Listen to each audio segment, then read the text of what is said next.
മുത്ത് നബി സല്ലല്ലാഹു അലൈഹി വസല്ലമ തങ്ങൾ സഹിച്ച ത്യാഗം, നബി സല്ലല്ലാഹു അലൈഹി വസല്ലമ തങ്ങൾക്കുണ്ടായ പ്രയാസം നമുക്ക് എന്തെങ്കിലും ഒന്ന് അനുഭവിക്കേണ്ടതുണ്ടോ?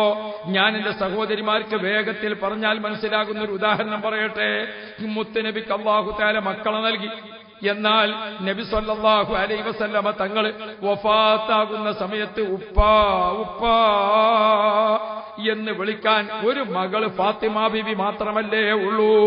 ബാക്കി മുത്തുനബിയുടെ ആൺകുട്ടികളും പെൺകുട്ടികളുമൊക്കെ നേരത്തെ വഫാത്തായി പോയില്ലേ. ഫാത്തിമ ബീബി റളിയല്ലാഹു അൻഹയ്ക്ക് പ്രായപൂർത്തിയായി, കല്യാണത്തിന് സമയമായി.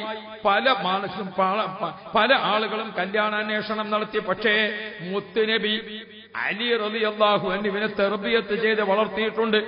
ആ അലി റളിയല്ലാഹു അൻഹുവിനെ പുതുമണവാളനായി തീരുമാനിച്ചു അല്ലാഹുവിന്റെ റസൂല്. എന്നിട്ടോ കല്യാണത്തിന്റെ ദിവസം വന്നു. ഉമ്മമാർ, പെങ്ങന്മാരെ, നിങ്ങളൊന്ന് ഓർത്തു നോക്ക്. കല്യാണ ദിവസം നമ്മുടെ വീട്ടിൽ എന്തൊരു ചന്തമാണ്, എന്തൊരു കൗതുകമാണ്, എന്തൊരു ആഹ്ലാദമാണ്, എന്തൊരു ആഘോഷമാണ്. എന്നാൽ ബഹുമാനപ്പെട്ട ഫാത്തിമ ബീബി റളിയല്ലാഹു അൻഹയുടെ കല്യാണ ദിവസം അലി തങ്ങൾ വീട്ടിലേക്ക് വന്നിട്ടുണ്ട്. പുതുമണവാളനുണ്ട്, ആളുകളുണ്ട്. പ്രിയപ്പെട്ട മുഅ്മിനീങ്ങളെ, ഫാത്തിമ ബീബി റളിയല്ലാഹു അൻഹ പുതുമണവാട്ടിയാകുന്നതിന് മുത്തുനബി പുതിയ വസ്ത്രമൊക്കെ ധരിപ്പിക്കുമ്പോൾ നമ്മുടെ വീട്ടിൽ നിന്ന് പുതുമണവാട്ടി ഇറങ്ങുമ്പോ വസ്ത്രം മാറ്റി കൊടുക്കാൻ ആരൊക്കെയുണ്ട്?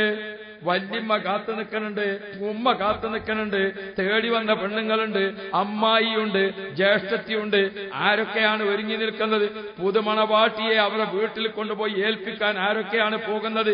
പടച്ചോനെ, പെങ്ങൾ പുതിയണ്ണായിട്ട് പോകുമ്പോ ഞങ്ങൾ ആ വണ്ടി കയറാൻ വേണ്ടി കാത്തു നിൽക്കുന്നുണ്ട്. എന്നാൽ എന്റെ ഉമ്മമാർ, സഹോദരിമാരെ, ചരിത്രം കണ്ണീരോട് കൂടെ വായിക്കാൻ സാധിക്കുള്ളൂ. അങ്ങനത്തെ സംഭവമല്ലേ മുത്തുനബി മുഹമ്മദുർ റസൂലുള്ളാഹ്, അല്ലാഹുവിന്റെ റസൂലിന്റെ പ്രിയപ്പെട്ട മോള് ബീവി ഫാത്തിമ. ആരാണ് ഫാത്തിമ ബീവി? ഫാത്തിമത്തു സയ്യിദത്തു നിസാഇ അഹ്ലിൽ ജന്ന. ഫാത്തിമ ബീവി സ്വർഗ സ്ത്രീകൾക്കുള്ള നേതൃത്വമാണ്. ആ ഫാത്തിമ ബീവി പുതുമണവാട്ടിയായി വസ്ത്രം മാറ്റി. ആ വസ്ത്രം മാറ്റി ഒരുങ്ങി നിൽക്കുമ്പോ കൂടുകൂടാ കണ്ണുനീര് വരികയാണ്. കരഞ്ഞുകൊണ്ട്, ഏങ്ങി വിങ്ങി കരഞ്ഞുകൊണ്ട് ഫാത്തിമ ബീവി നിൽക്കുന്ന സമയത്ത് ബഹുമാനപ്പെട്ട ഫാത്തിമ ബീവിക്ക് വല്യമ്മ എന്ന് വിളിക്കാൻ ഒരു വല്യമ്മ ഫാത്തിമ ബീവിക്ക് ജീവിച്ചിരിപ്പില്ലല്ലോ. ഉമ്മ എന്ന് വിളിക്കാൻ ഫാത്തിമ ബീവിക്ക് ഉമ്മ ജീവിച്ചിരിപ്പില്ലല്ലോ. എന്നാ പിന്നെ ഉമ്മയും വല്യമ്മയും ഇല്ലെങ്കിൽ ആ സ്ഥാനത്ത് നിന്നുകൊണ്ട് അതൊക്കെ നിയന്ത്രിക്കാൻ വാപ്പാന്റെ പെങ്ങളാണ് അമ്മായി. മുത്തുനബിക്ക് ഒരു വാപ്പാ, മുത്തുനബിയാകുന്ന ഉപ്പാക്ക് ഒരു പെങ്ങൾ. അമ്മായേ എന്ന് ഫാത്തിമ ബീവിക്ക് വിളിക്കാൻ ഒരമ്മായി ജീവിച്ചിരിപ്പില്ലല്ലോ.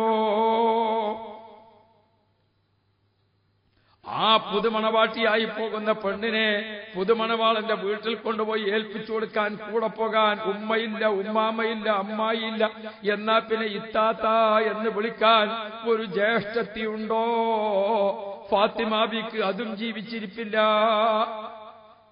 പുതിയ വസ്ത്രമൊക്കെ മാറ്റിയിട്ട് പുതുമണവാളന്റെ കൂടെ പോകാൻ ഒരുങ്ങുമ്പം ഇക്കാക്ക ഇജ്ജൊന്നിന്റെ കൂടെ പോരോ എന്ന് ചോദിക്കാൻ ഫാത്തിമ ബീവിക്കൊരാങ്ങളെ ജീവിച്ചിരിപ്പില്ലല്ലോ. ആ സമയത്ത് ഫാത്തിമ ബീവി കൂടുകൂടാ കണ്ണീരോടുകൂടെ നിൽക്കുമ്പോ ബഹുമാനപ്പെട്ട റസൂലുള്ളാഹി തങ്ങൾ അലിയാരിങ്ങോട്ട് വിളിച്ചിട്ട് പറഞ്ഞു, അലിയേ, ഫാത്തിമു നിന്റെ കൂടെ പോന്നോട്ടെ. പക്ഷേ ഫാത്തിമുവിനോട് നീ ഒന്നും ചോദിക്കണ്ട, ഫാത്തിമുവിനോട് നീ ഒന്നും പറയണ്ട, ഫാത്തിമു നിന്റെ കൂടെ പോന്നോട്ടെ. കുറച്ച് കഴിഞ്ഞിട്ട് ഞാൻ അങ്ങോട്ട് വരാം.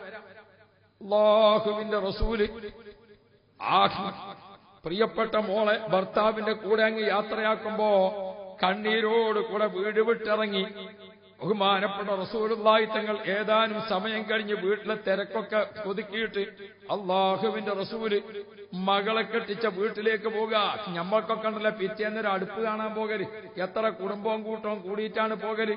മുത്ത് നബി പോകുമ്പോൾ ആരാണ് കൂടെ പോകാൻ? ഉമ്മയില്ല, വല്യമ്മയില്ല, അമ്മായിയില്ല. റസൂലുള്ളാഹി തങ്ങൾ ആ വീട്ടിലേക്ക് ചെന്നു. അപ്പൊ അലി റളിയല്ലാഹു അൻഹുവിനെയും ഫാത്തിമ ബീവിയെയും വിളിച്ചുകൊണ്ട് ഉപ്പ നടുവിലിരുന്നിട്ട് ഫാത്തിമ ബീവി വലഭാഗത്തും അലി തങ്ങൾ ഇടഭാഗത്തും രണ്ട് ഭാഗത്ത് ഇങ്ങനെ ഇരുന്നിട്ട് അല്ലാഹുവിന്റെ റസൂൽ രണ്ടാളെയും തലയിൽ ഇങ്ങനെ കൈവച്ചുകൊണ്ടെന്ന് തടവി, രണ്ടാളെയും ആശ്വസിപ്പിച്ചു. രണ്ടാൾക്കും ബാറക്കല്ലാഹു ലക്കുമാ, രണ്ടാൾക്കും ആശംസിച്ച് ദുആ ചെയ്തു കൊടുത്തു. അല്ലാഹുവിന്റെ റസൂല് അവരെ രണ്ടാളെയും കൂടെ കുറെ സമയം ചെലവഴിച്ചിട്ട് രണ്ടാളെയും സന്തോഷിപ്പിച്ച്, രണ്ടാളെയും ആശ്വസിപ്പിച്ച്, രണ്ടാളെയും മനസ്സും ഇണ ചേർത്ത് നബി തങ്ങൾ കുറെ സമയം അവരെ കൂടെ ചെലവഴിച്ച് അവർക്ക് വേണ്ടി മന്ത്രിച്ചു കൊടുത്ത്, അവർക്ക് വേണ്ടി ദ്വാർന്നു കൊടുത്ത്, മുത്ത് നബി അലി തങ്ങളെ ഫാത്തിമൂനെ ഏൽപ്പിച്ചിട്ട് വീട്ടിൽ നിന്ന് ഇങ്ങോട്ട് ഇറങ്ങുമ്പോൾ ഉപ്പാ എന്നൊരു വിളി ഫാത്തിമ ബീവി വിളിക്കുന്നത് ഒന്നോർത്തു നോക്കൂ പെങ്ങളെ, ഒന്നോർത്തു നോക്കൂ സഹോദരി. നമ്മളൊക്കെ ഭൂമിയിൽ എത്ര സുഖത്തിലാണ്, എത്ര സന്തോഷത്തിലാണ്, എത്ര ഐശ്വര്യത്തിലാണ്. നമുക്ക് ഉമ്മയും വല്യമ്മയും അമ്മായിയും അതുപോലെ തന്നെ ഇത്താത്തയും ആങ്ങളമാരും കുടുംബങ്ങളും എത്ര പേര് നമുക്ക് സന്തോഷത്തിനുണ്ട്. അല്ലാഹു ഈ നിഅമത്തൊക്കെ നമുക്ക് ചെയ്തു തന്നില്ലേ? ഈ സുഖങ്ങളൊക്കെ അല്ലാഹു നമുക്ക് നൽകിയില്ലേ? എന്നിട്ട് നമ്മൾ നിസ്കരിക്കാൻ മറന്നോ? എന്നിട്ട് എന്റെ പ്രിയപ്പെട്ട വീട്ടുകാരെ, നമ്മൾ ഖുർആൻ ഓതാൻ മറന്നോ? നമ്മൾ ദിക്ർ ചൊല്ലാൻ മറന്നോ? നമ്മൾ ദുആ ചെയ്യാൻ മറന്നുപോയോ? എങ്കിൽ മലക്കുൽ മൗത്ത് അസ്റായീൽ